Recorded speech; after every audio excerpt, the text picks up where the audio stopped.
एक माणसाला रोज किती प्राणवायू लागतो? एक झाड किती प्राणवायू देत असते? एक व्यक्ती त्याच्या आयुष्यात किती प्राणवायू वापरते, किती कर्मवायू सोडित असते? माणसाचे आयुष्यभराचे व्यवहार नीट चालावेत यासाठी त्याने किमान किती झाडे लावून जगवायला हवीत? सामान्यपणे असे प्रश्न विचारले जात नाहीत. मानवेतर जीवांना असे प्रश्न कधीच पडत नाहीत. त्यासाठीचा मेंदू त्यांना मिळालेला नाही.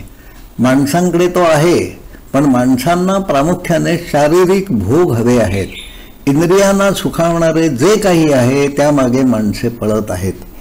फक्त माणसांचेच नव्हे तर पृथ्वीवरील साऱ्या जीवसृष्टीचे आयुष्य ज्यांच्यामुळे चालते त्या वनस्पती विश्वाविषयी माणसांना फार काही माहिती नाही आणि दुर्दैवाने जाणून घेण्याचे कुतूहलही नाही.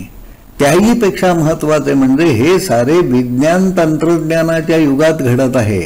आपले जीवन ज्यांच्यावर अवलंबून आहे त्याविषयी अंधारात असणे चुकीचे आहे असेही अनेकांना वाटत नाही.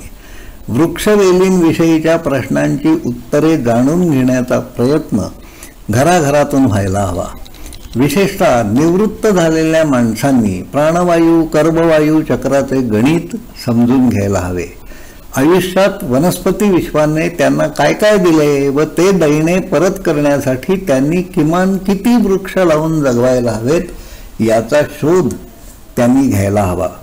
वनस्पतींनी जे काही दिले आहे ते देणे परत करण्याची इच्छा असणे आणि त्या संदर्भात शक्य असणारे काम करणे हा विज्ञान युगाचा धर्म असायला हवा. माणूस व वनस्पतीचे जे नाते आहे त्याची समज कुटुंबातील सर्व सदस्यांना असायला हवी. यासाठी त्यांच्या घरातून वनस्पती विश्वाविषयी संवाद होणे गरजेचे आहे. घराघरातून तसा संवाद व्हावा याकरता वयस्कर व्यक्तींनी पुढाकार घ्यायला हवा.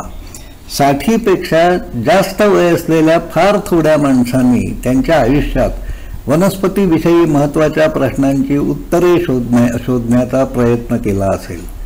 बहुसंख्य व्यक्ती असे प्रश्न विचारितही नाहीत आणि हे समजून घ्यावे असेही त्यापैकी अनेकांना वाटत नाही. आपले जगणे निसर्गामुळे सुसह्य होत असते. निसर्गचक्राचे व्यवहार नीट चालू राहायला हवेत यासाठी त्याचे देणे फेडण्याची जाणीव मनात असायला हवी. वृक्षधर्म पाळणे हे आपले कर्तव्य आहे याचे आकलन तरुण मुलांना कदाचित होऊ शकणार नाही, पण जे 60च्या वर आहेत, स्वातंत्र्योत्तर काळात जन्माला आलेले आहेत, शिक्षित आहेत, त्यांना हे सारे माहीत असायला हवे. माहीत नसेल तर माहिती मिळवण्यासाठी त्यांनी वेळ काढायला हवा. पेन्शन घेऊन निवांत आयुष्य जगणाऱ्या वृद्धांकडे भरपूर रिकामा वेळ असतो. या वेळेचा सदुपयोग कसा करायचा हेही यापैकी अनेकांना माहीत नसते. पुढील पिढ्यांचे जगणे सुसह्य व्हावे असे या साऱ्या आजोबा आजींना वाटत असतेच. त्यासाठी घरे, फ्लॅट, जमिनी घेऊन ठेवण्याचे, पैशांची बचत करून ठेवण्याचे काम यापैकी अनेकांनी करून ठेवले आहे. पण येणारा काळ कमालीचा बिकट असणार आहे. वेगाने वाढणाऱ्या नैसर्गिक आपत्तींना सामोरे जाण्यासाठी फक्त पैसे पुरे पडणार नाहीत. रिकाम्या पड असणाऱ्या जागांवर विविध प्रजातींच्या वनस्पती लावल्या गेल्या, जगवण्यात आल्या तरच समस्यांची तीव्रता काही अंशी कमी होऊ शकेल. निवृत्त झालेल्या व्यक्ती गाईड, टूर ऑपरेटर म्हणून काम करू शकतील. यासाठी सुदृढ शरीराची अट असणार नाही. विषय समजून घेऊन काम करण्याची इच्छा मात्र असायला हवी. हे काम कसे करता येईल, ते करणे का गरजेचे आहे यासाठीचे मार्गदर्शन हवे असल्यास समूह मनाच्या प्रकल्पाकडून हा सारा तपशील पुरवला जाईल. अधिक माहितीसाठी संपर्क साधावा ही विनंती आहे. धन्यवाद.